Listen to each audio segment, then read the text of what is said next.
If you haven't had an opportunity to listen to this past Thursday's special presentation with Martha Carr, that's the episode I want to direct you to today. If you have had a chance to listen and you're all caught up, I'm sorry I'm bringing you a bit shorter of an episode than usual, but I do want to update you on some of the important things going on in my book marketing world so that you can consider if any of these things might be worth pursuing or exploring for yourself. If you've ever watched an author read in public and felt bored, TRBM is the antidote. That reminds me of having tea near a bay window on a dreary day. TRBM is for writers what time-lapse was for painters, guitar solos and spotlight were for bands, and what chainsaws and ice blocks were for sculptors. What does TRBM stand for? The raisin biscotti melts? Torqued rice burner mechanic? Or the treacherous road before me? You decide. This is not a spoiler for the episode with Martha Carr, but it is a place that I want to stop and talk about a little bit because I have flirted with a larger conversation about the idea and, importantly, the science behind manifestation. For those of you who aren't familiar with the term, it can be a little bit slippery to pin down. But what I understand from listening to a number of podcasts about manifestation and reading a number of articles online, essays, and even scholarly publications, manifestation is when you make something come true by wholeheartedly desiring the outcome. And the reason I think it can be tricky to define is that you have to then go inside and say, what does it mean to wholeheartedly? What does it mean to desire? And both of those questions maybe seem a little bit surfacey and easy if you don't pause.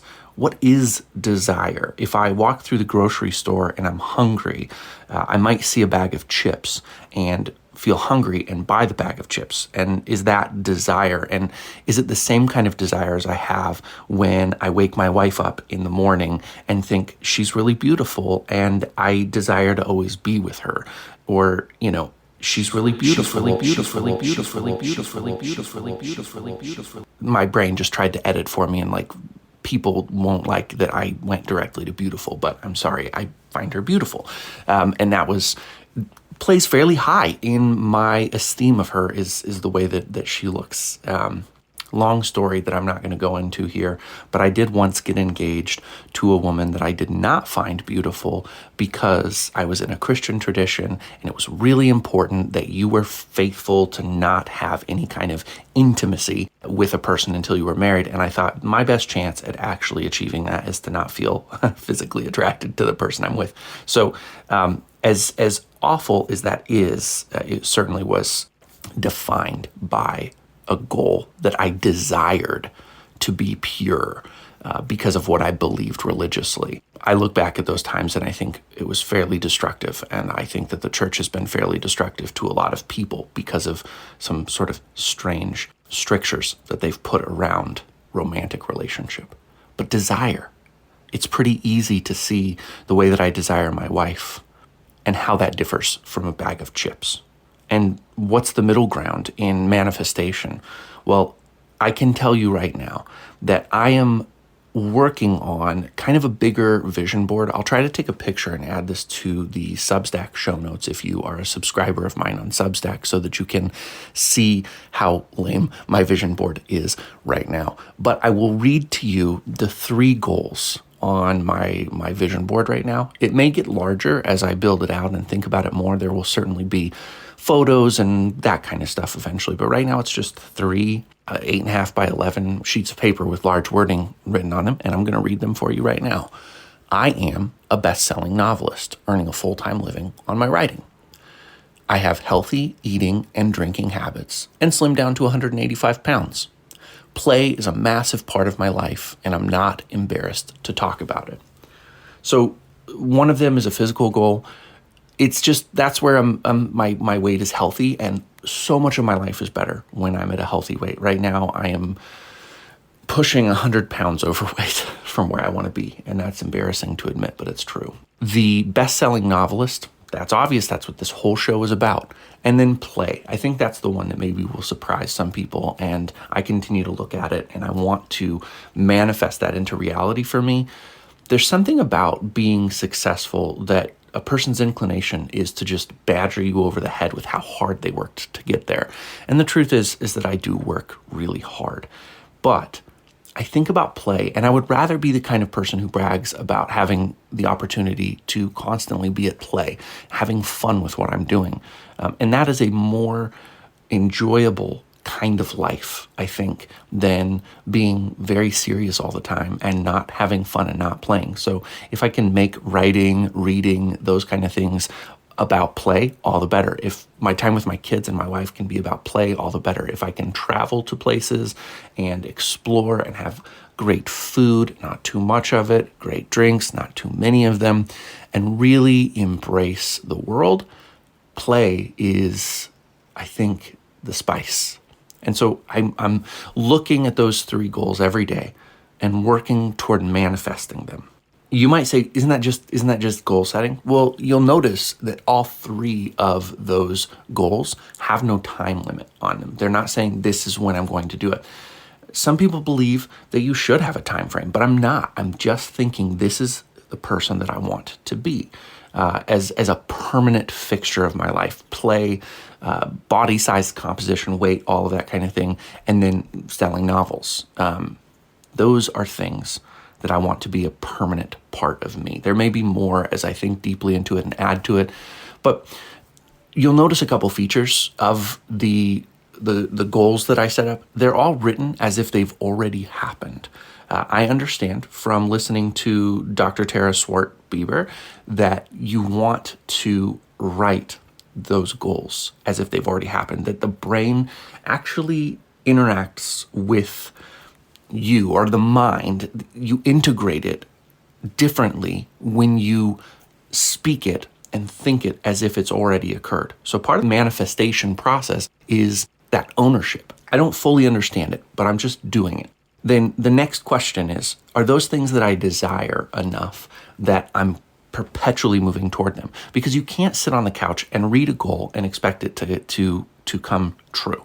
If you want play to be an important part of your life, you have to build play into the things that you're doing. If you want to be a best-selling novelist, you can't even just write the book and put it out there. You have to take drastic action, huge action.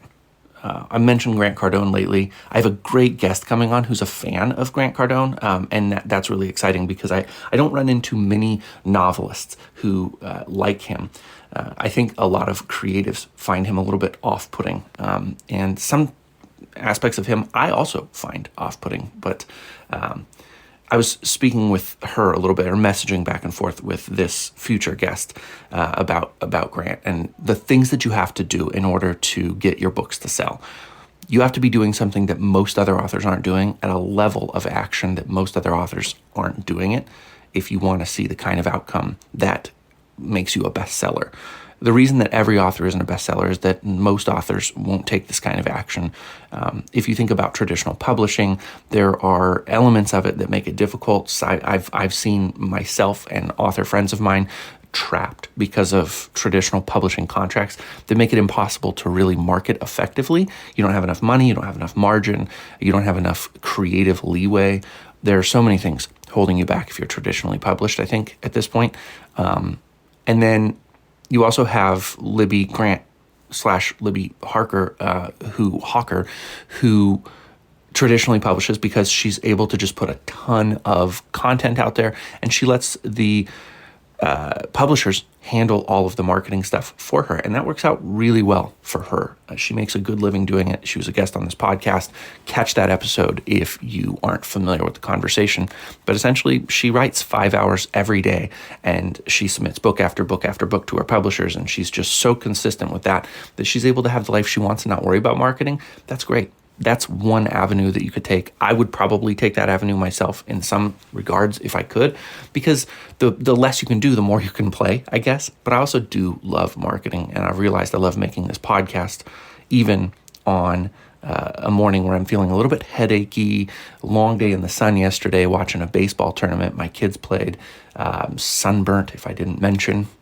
So it's a little rambling, but I love doing this. And I actually believe that the people that I want to speak to get something out of this because they realize the day-to-day is all part of what we're trying to do. I'm going to wrap it up here because I have the last of my proofreading to do for the 8-Ball Magic of Susie Q before I send it off to XE Sands so she can start working on it. I think she's very close to being finished with the 9 Lives of Marva DeLonghi. That's super exciting. I was having a couple of back and forth emails with her, and it sounds like she's been having kind of a conflict with one of the characters. His name is Laser, if you've read the book. If you haven't, he's as ridiculous as his name would suggest. She was trying to figure out, like, what did I have any ideas on how he sounded in my mind? And going back and forth with her about that was a lot of fun, and realizing somebody's reading my book so deeply that they're thinking about the voice of the characters. So, yeah, maybe for a future topic, think about audiobook readers as maybe the most keen reader you will ever get of your book, unless it gets studied by academics, if you're Cormac McCarthy. All right.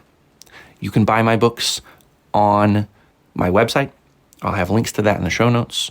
You can get great deals through those links, or if you are one of the chosen on Facebook where I run the ads, you can get them really cheap.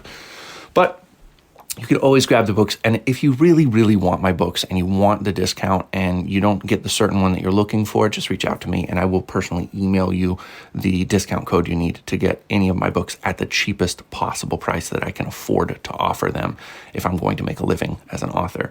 And then last thing is, every single episode, I am going to include a link to the Ammo program. I want to make it abundantly clear, if I have not already, I am the host of the Ammo podcast. And if you sign up for the program using the link in my show notes on my Substack from one of my emails, I do receive affiliate commissions for that. I want to be completely clear that I do get an income at this point. Before, that wasn't true. So if you're listening retrospectively for the podcast, there was a time when I was recommending it and I was not making an affiliate commission. That has changed because I'm the host of the podcast, because I'm pushing this. I'm spending money to advertise the podcast in different places. If you're listening from Overcast, thanks for joining. Really appreciate it. Hope you enjoy it. Hope that this hit the spot for you. Doing a little bit of targeting there. I'm going to be looking into other places to advertise the podcast because I want people to find ammo, and I want to grow my show at the same time and sell some books. So we'll see what happens. I like to just let you know all of the different things that I'm doing and how it's working. Let's see. That's all I've got for you. We'll talk again on Wednesday. I've got a great interview that I'll have edited up, and that'll be another edition of TRBM Ammo Style.